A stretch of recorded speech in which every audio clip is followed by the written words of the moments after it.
On to our next speaker, which I am very excited to introduce because it's our very own Megan Burtenshaw from Venatrix, and she's our head of delivery. So Megan's been in the sales recruitment world for 9 years now after graduating in theatre arts. She was initially a salesperson for 4 years, moved into a player manager role, and now she works in a full management and strategic role.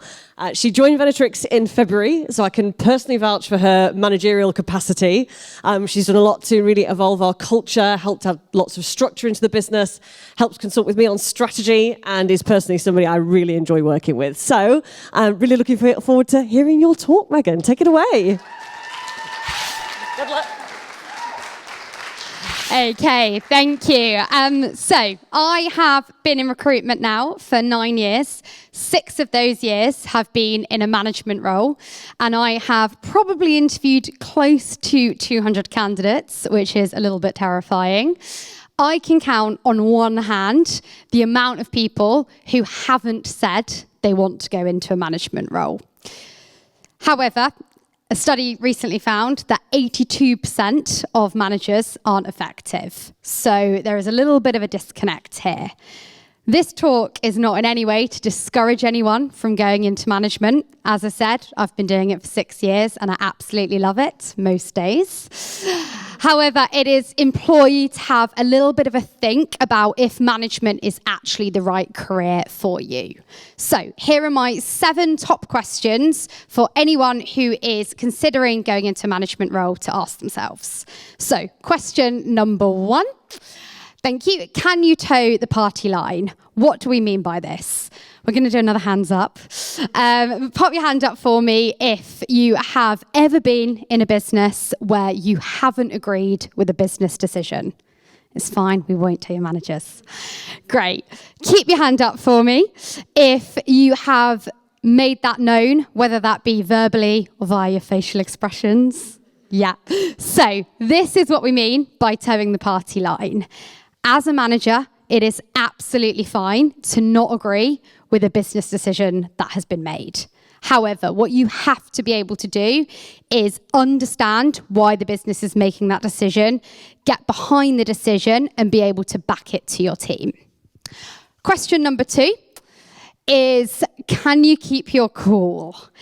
So we've all had those mornings where things don't go our way. Yep, we've had a rubbish commute, we've not slept well, we spilt a cup of coffee down ourselves, which is actually something I did yesterday morning. I can see my team laughing. However, you need to be able to go into the office every single day with a consistent mood. You do not want to be one of those managers where your team are going to wonder what version of you they're going to get that day. And that can just be a skill of taking 5-10 minutes regulating your mood. The second part of this is how you react when things go wrong. They will go wrong. And it is being able to keep your cool, being able to reflect on situations and focus on finding solutions and not stressing out and trying to place blame. Question number 3 is, can you roll with the punches? So unfortunately, there is no management playbook. There is no exact how-to guide. You learn by situations when they come up. I still get situations today which I've never encountered before, and I will hold my hands up and say there are still situations where I don't know how I'm going to handle them. However, you can't be a perfectionist. It's trial and error. You've got to try things out. Things will go wrong. You will invest a lot of time in someone who's going to leave. You will maybe make the wrong hire. You'll have a conversation that doesn't go your way, and you need to really be able to adapt and learn from it and see each of these situations as a learn opposed to a failure. Question 4, can you or will you get in the trenches? So we all know that the best managers are the ones that lead from the front. Going into a management role doesn't mean that you can sit there and demand that your teammate calls while you sit back with a cup of coffee. You want to be in the trenches with them. One thing that we do at Venatrix is we have a Slack channel where we share our Jiminy calls, and our CEO Elaine will share her cold calls on that Slack channel. She will share the amazing ones where she's won a really tricky prospect round. However, also, hopefully she doesn't mind me saying, the ones that haven't quite gone according to plan. And these are the ones that are most important. These are the ones that we learn from as a team. We can see that she's in it with us and it's okay to make mistakes.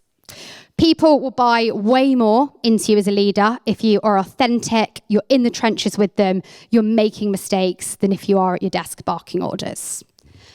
Question number 5 is, can you be radically candid? So if you haven't read Radical Candor and you're considering going into management, I would 100% get on Amazon on your way home this evening. It's, in my opinion, one of the best management books I've read. But what does this actually mean?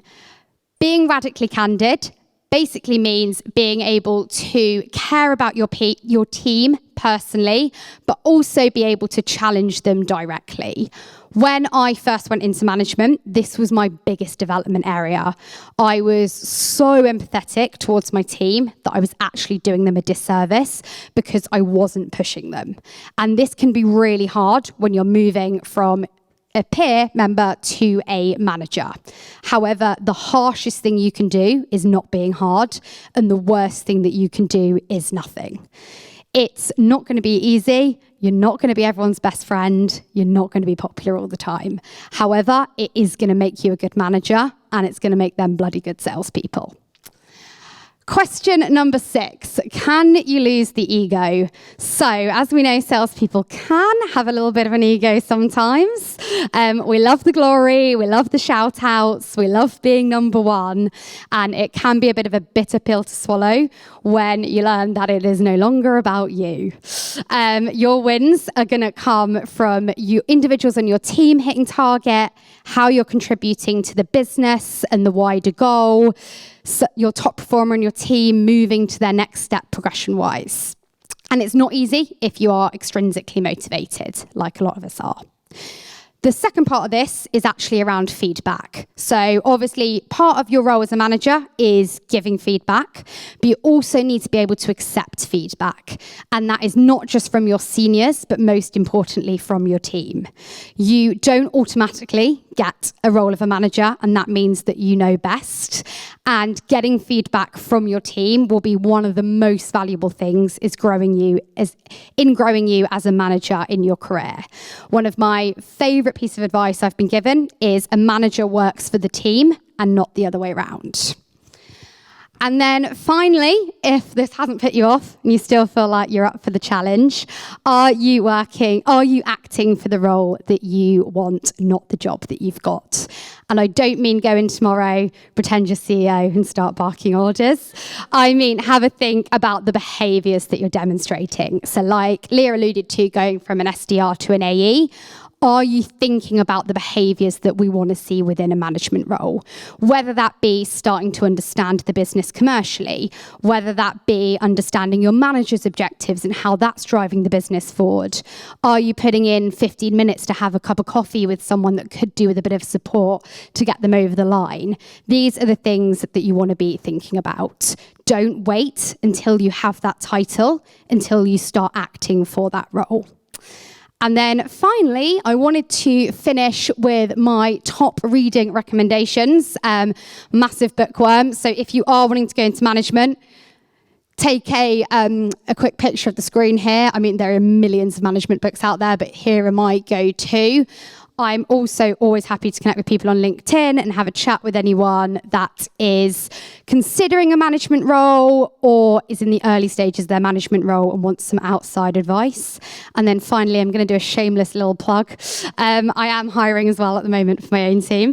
So if you feel like this is a management style you can get on board with, then I'd love to have a chat to you after. Thanks so much.